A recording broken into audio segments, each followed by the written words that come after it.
Have you ever had someone look at you and silently decide you were harmless? Not because you were weak, but because you were quiet. Because you didn't argue. Because you didn't throw your weight around.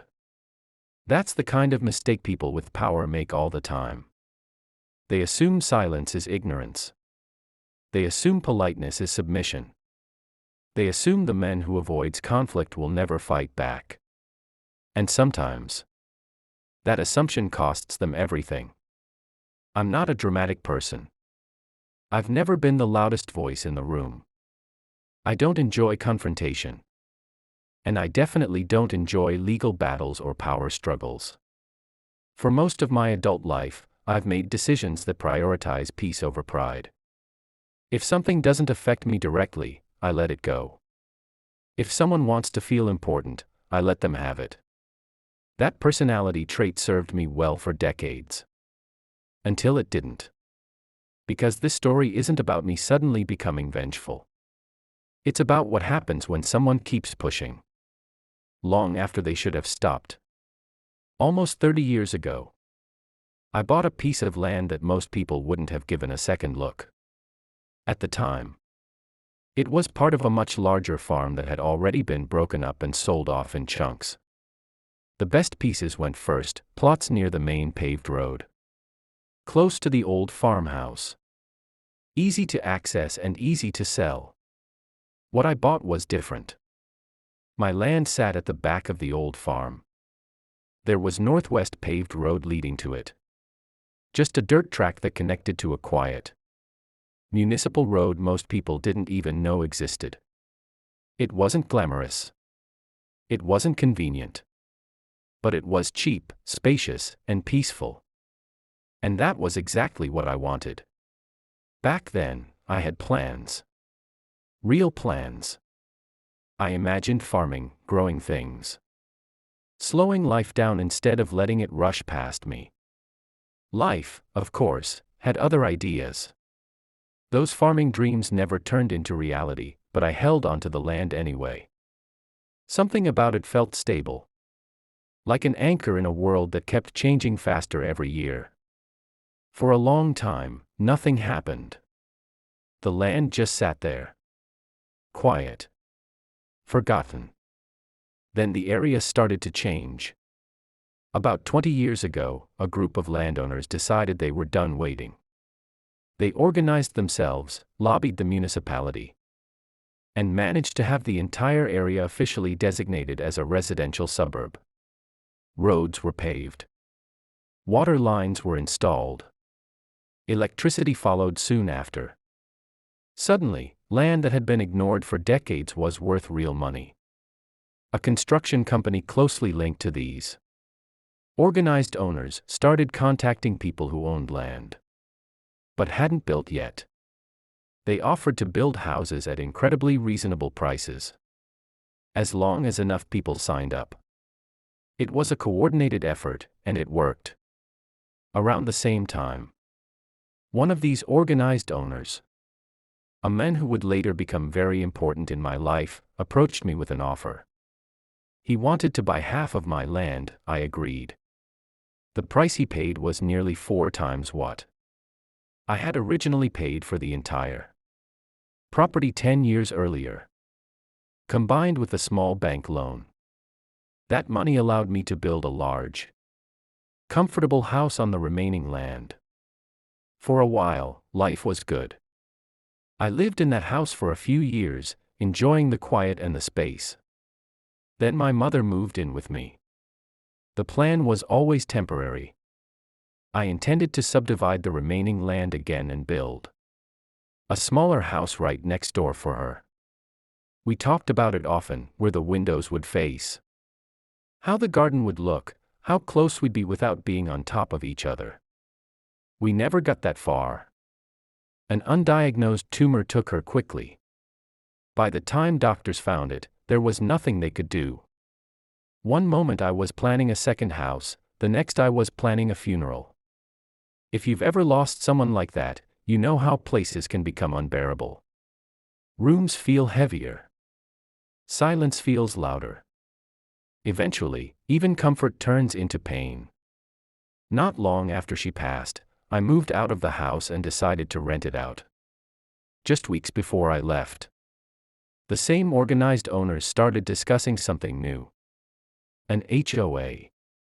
A homeowners association. They talked about standards, security, and property values. I listened politely and declined.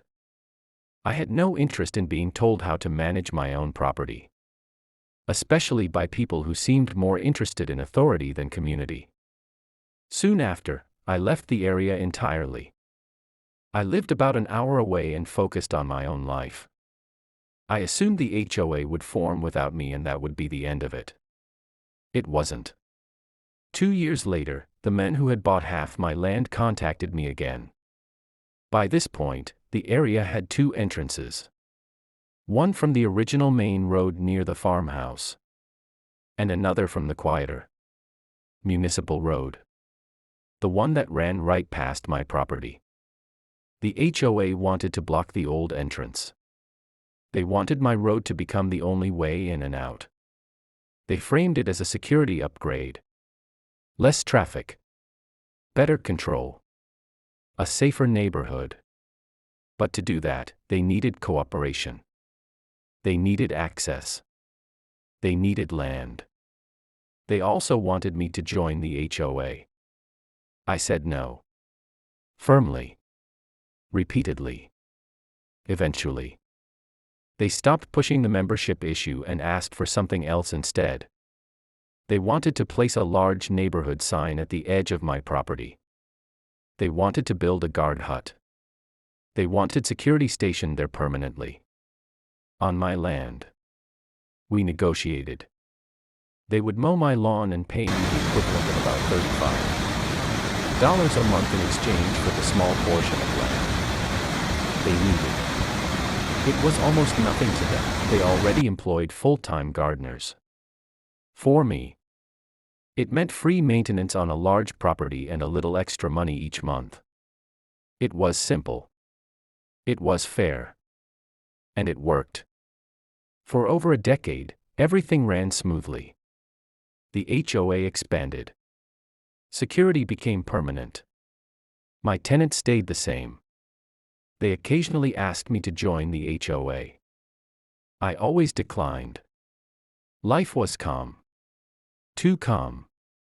Because calm has a way of ending when someone with an ego decides they deserve more control than they have. The first gunshot didn't shatter glass, but it shattered peace. It came late at night, close enough to be unmistakable. Close enough that my tenant knew instantly it wasn't random. It wasn't a celebration. It wasn't someone far away. It was deliberate. A sharp, violent sound near his daughter's bedroom window. Not inside the house. Not meant to kill. Meant to terrify. That's the kind of threat that doesn't leave bruises but leaves scars. His daughter screamed. She refused to sleep in her room after that night. A few days later it happened again. Then strange noises. Then another shot.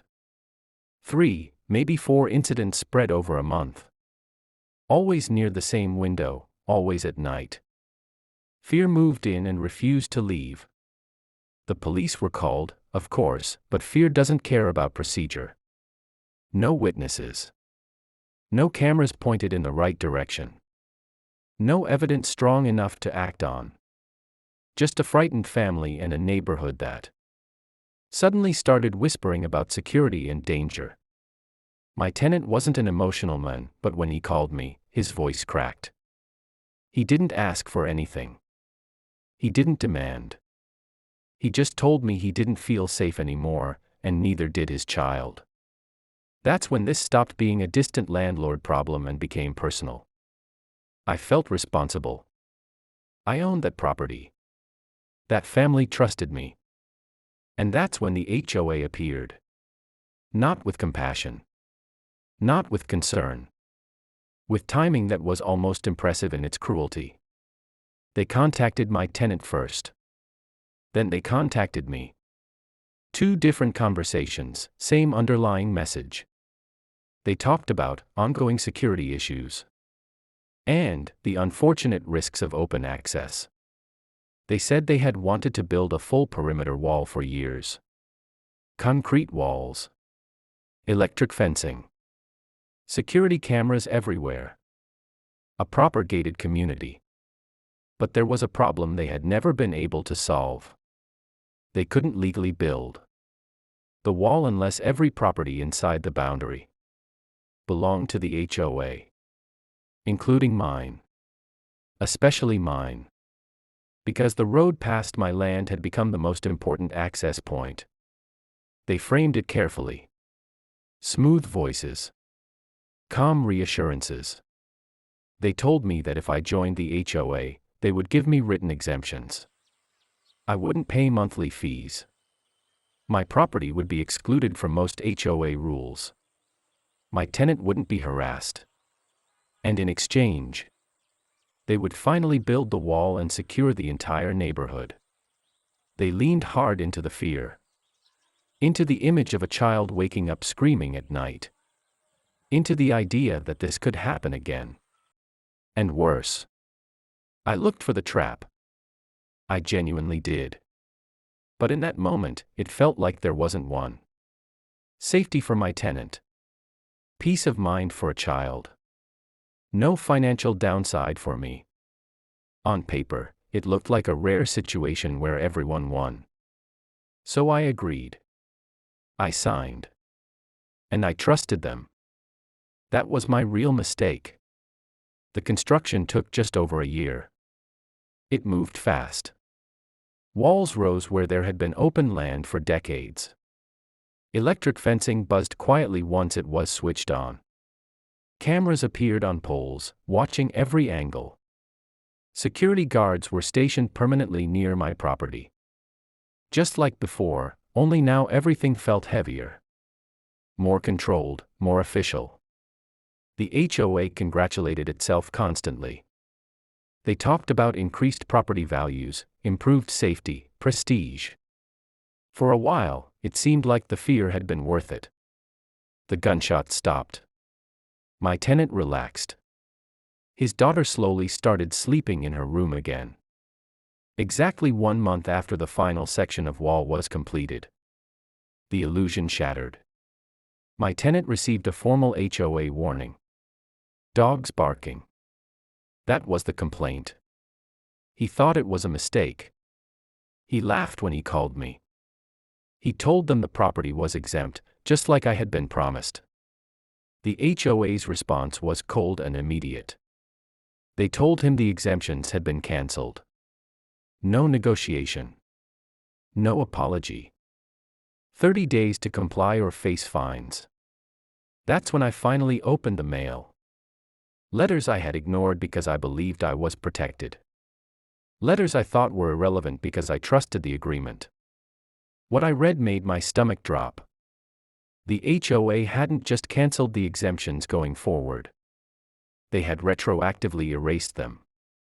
According to their letters, I now owed late HOA fees going back more than a year. They claimed the easement agreement that allowed them to use my land had also been canceled retroactively. They demanded I refund the money they had paid me for that easement. They charged me for the lawn maintenance they had promised in exchange for the land. They warned me I would be fined for every single rule violation my tenant failed to correct. It felt surreal. Like watching someone rewrite reality while daring you to stop them. I hired a lawyer immediately. What followed was months of expensive, exhausting legal back and forth meetings, letters, bills, stress. When it finally reached court, the outcome felt like a betrayal all over again. The judge ruled that the HOA had acted mostly within its rights. They were allowed to revoke the exemptions. They just had to give me 30 days notice. That was it. No punishment. No accountability. No acknowledgement of the deception. As I walked back to my car after the hearing, anger sat heavy in my chest. Not explosive anger. Worse. The kind that feels cold and humiliating. That's when I heard him behind me. The neighbor who had bought half my land years earlier. The HOA president. He smirked and told me I was stupid for refusing to join the HOA when it first started. He said I could have been a founding member. He told me I should understand contracts better before signing them. He enjoyed every word. I didn't respond. I drove home. And that night, instead of sleeping, I pulled out every document they had ever given me. Every contract. Every attachment. Every clause. I wasn't angry anymore. I was focused. Because if this was a game of paperwork, then paperwork was exactly where I would fight back. That night, I didn't read the documents like an angry man. I read them like a man who had already lost and had nothing left to protect. But the truth. There's a strange calm that comes after humiliation. When your pride is already bruised beyond repair. You stop reacting emotionally. You stop hoping for fairness. You start looking for structure. For precision. For mistakes. I laid every document out on the table. The HOA contract. The easement agreement. The answers. The letters. I read slowly, line by line, not looking for loopholes, not yet. Just understanding what I had actually signed. Understanding how badly I had trusted people who never deserved it. I didn't even make it past the first page before my breathing changed. There's something you should know about property records. Street addresses are convenient. They're what people use day to day. But legally, street addresses mean almost nothing. Every piece of land has a unique property number. That number is what matters in courts, registries, and binding agreements. Get that number wrong, and you're not dealing with the property you think you are. Years earlier, when my mother had moved in, I had subdivided the land. The house I lived in sat on one portion. The second portion, intended for my mother's future house, was a separate legal entity with its own property number. No building had ever been constructed on it. Just land. Quiet. Empty. Forgotten. When I gave the HOA the easement all those years ago, it was on that second piece of land. And when the HOA drafted the contract that supposedly bound my entire property to their rules, they didn't use the property number of the house. They used the property number from the easement. The wrong land. I stared at the page for a long time. Not smiling. Not celebrating. Just letting the implication sink in. The HOA thought they had control over my house, my tenant, my access road. But legally, the contract applied to a slice of land that didn't even have a building on it. I hadn't joined the HOA with my house. I had joined them with an empty piece of dirt. At that moment, At that moment, everything changed. Not loudly. Not dramatically. Quietly. The next afternoon, my neighbor, the HOA president, drove all the way out to where I lived. About an hour away. He didn't email. He didn't courier. He personally delivered 2 documents and made sure I signed for them. That should have been my second warning, but by then I already knew why he was there. The first document stated that my exemptions would expire in 30 days. The second informed me that the easement would no longer be required after 30 days. It felt almost theatrical, like he wanted to look me in the eye while doing it. Like he wanted to enjoy the power one last time. I signed for the documents without comment. I didn't argue. I didn't negotiate. I didn't warn him. I just waited. Exactly 30 days to the hour later, I drove back to the neighborhood. I knocked on his door. He opened it, already irritated, already defensive. Before he could speak, I handed him 2 documents and asked him to sign for them. He glanced at the first one and frowned. It stated that I intended to build a house on my HOA property. That confused him. The second document informed the HOA that they had 30 days to remove the guard shed, the security boom infrastructure, and the welcome sign for my property. He tried to speak, tried to ask questions, tried to assert authority. I ignored him. I turned around, walked back to my car, and drove away. The phone rang early the next morning. It was the HOA's lawyer. His tone was calm, confident, almost amused. He explained that their security infrastructure would not be removed because it was located on an unused portion of my land.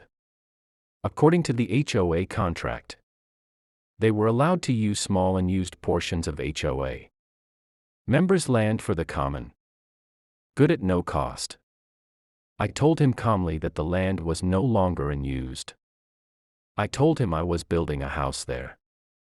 I could hear the smile in his voice when he replied that courts would not accept someone building a second house purely out of spite. That's when I smiled back. I told him the land in question didn't have a house. It never had. And it was barely large enough for one.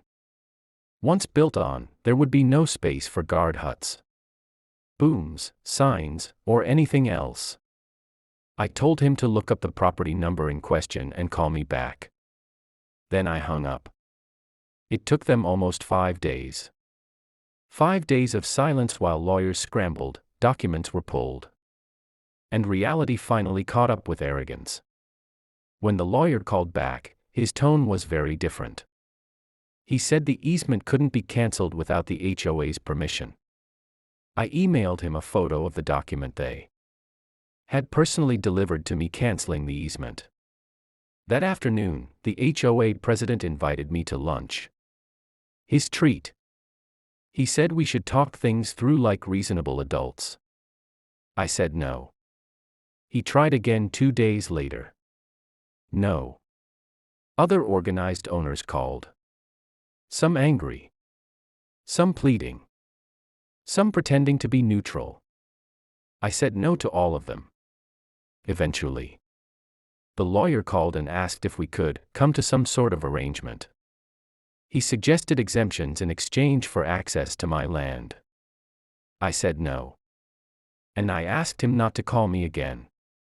9 days before their 30-day deadline expired, a different legal representative contacted me. He said he wanted to negotiate a surrender. That word alone told me everything I needed to know. I agreed to meet him the next day. I already had documents prepared. The meeting was short. I handed him the papers. He read them in silence. My new easement offer included everything from the original agreement. But the price was no longer symbolic. It was $500 a month. Indexed to inflation. A cancellation fee of roughly $7,500. Automatic termination if the HOA ever disciplined me, my tenant, or the property. Automatic termination if complaints were lodged. Automatic termination if legal action was taken. Mediation at HOA expense. Legal fees paid by the HOA if any legal action touched me. I had even left deliberately unreasonable clauses in there, expecting negotiations. There were none. That evening, the HOA president called me furious. He said he would never sign it. I told him that was fine. He said I was extorting them. I told him he was free to remove his infrastructure instead. He complained. Threatened. Whined. Promised legal action. The next morning, I was asked to come sign the contract. When I arrived, I learned something interesting. The man negotiating my surrender wasn't a lawyer. He was a paralegal. He handed me the contract and laughed when I told him I needed to read it carefully. I read every page. Nothing had changed. Not a word. The HOA president had signed everything. I asked the paralegal why. He looked tired. He told me he had warned the president not to sign. He had suggested legal review. He had been told to shut up. He had obeyed. 6 months later, the HOA finally understood how badly they were trapped. And by then, it was far too late. It took months for the HOA to truly understand how badly they had trapped themselves. At first, they were angry. Then they were confused. Then the panic set in. Lawyers explained the same thing again and again in slightly different words, hoping repetition would somehow make it less real. There was no path to victory. Even if they challenged the contract in court and somehow won, the best possible outcome for them would be the cancellation of the easement. And that outcome was unacceptable. Because without access through my property, the HOA would collapse under its own rules. The irony was brutal. The same security measures they had bragged about for years were now the noose around their necks. Their lawyers were especially horrified by one clause in particular. The one stating that the HOA would be responsible for my legal fees if any legal action was taken against me. Not just by the HOA. By anyone. The wording was broad. Dangerous. Lawyers argued that a court would likely interpret the clause within context, limiting it to HOA actions. I told them I was willing to find out. Because if anyone was going to take legal action against me, it would be the HOA. And if they did, they would be paying for it. Eventually, under immense pressure, I agreed to sign an addendum. The addendum stated that if the HOA president held any position within the HOA, he would personally be responsible for my legal fees. Only if he resigned entirely would that responsibility shift back to the HOA itself. The room went silent when he read it. He argued. He protested. He tried to posture. None of it mattered. In the end, he signed. And at the end of that meeting, he resigned from the HOA. I thanked him politely and reminded him, in front of everyone, that he should never sign documents he doesn't understand. He didn't look pleased. During mediation, more truths surfaced. Without the ability to control access through the security boom partially located on my land, the HOA would be in breach of its own governing documents. The community would no longer qualify as a gated neighborhood. That alone would trigger dissolution. It also came out that every security camera in the entire neighborhood was physically wired back to the guard shed on my property. No access to my land meant no cameras. No cameras meant no security. No security meant no HOA. Everything funneled through me now, whether they liked it or not. The mediations became almost comical. The paralegal, now acting as mediator, looked miserable at first. I could tell he had been pressured to steer things against me. So I set the tone early. I reminded everyone that I had agreed to mediation, not arbitration. If at any point I felt the process was unfair, I would simply leave. They could sue me if they wanted. That threat changed everything. The mediator relaxed. The HOA representatives became cautious. Suddenly, they were the ones choosing their words carefully. Their lawyers stopped attending after a while. They had nothing left to add and didn't want to be associated with the ongoing disaster. The HOA tried to adapt by avoiding official action altogether. Instead of issuing warnings or fines, they began requesting mediation for everything. Even minor issues became meetings. It was safer for them that way. Any formal complaint could trigger automatic termination of the easement. And they knew it. Recently, they called another mediation. I had built a paddling pool for neighborhood dogs near the entrance. It was functional, but ugly. I'll admit that freely. I had dug it myself, packed stone, poured concrete, and finished it as best I could. It looked terrible. The HOA politely explained that it was an eyesore at the entrance of the community. I asked them to prepare a written list detailing exactly what needed to be fixed and how it should be done to meet HOA standards. At the next meeting, they handed me a long, detailed list. I asked if there was any way to reduce costs. They said no. I thanked them, pulled out the contract, highlighted the clause where they had agreed to get the property to HOA standards, and handed the list back to them. The mediator reminded them they couldn't force me to comply without risking termination. They agreed to handle it. That same day, I learned more about the former HOA president. He had sold his property 3 months earlier and was preparing to leave the country for Australia. The HOA had successfully sued him for a massive amount of money related to his mismanagement during his personal vendetta against me. And apparently, he had held that vendetta for years. I still don't know why. Maybe because I said no when he expected obedience. Some people never forgive that. Now I sit back and collect my monthly payments. I don't provoke. I don't escalate. I simply exist within the rules they forced themselves into. The HOA is trapped between financial ruin and my continued cooperation. The balance is delicate, and I'm in no hurry to tip it. After all, patience built this victory. And patience will decide how long it lasts. Today, everything is calm, and that's the part they hate the most. There are no lawsuits flying around. No dramatic confrontations, no angry letters taped to doors. Just silence. The kind of silence that reminds people every single day who really holds the power.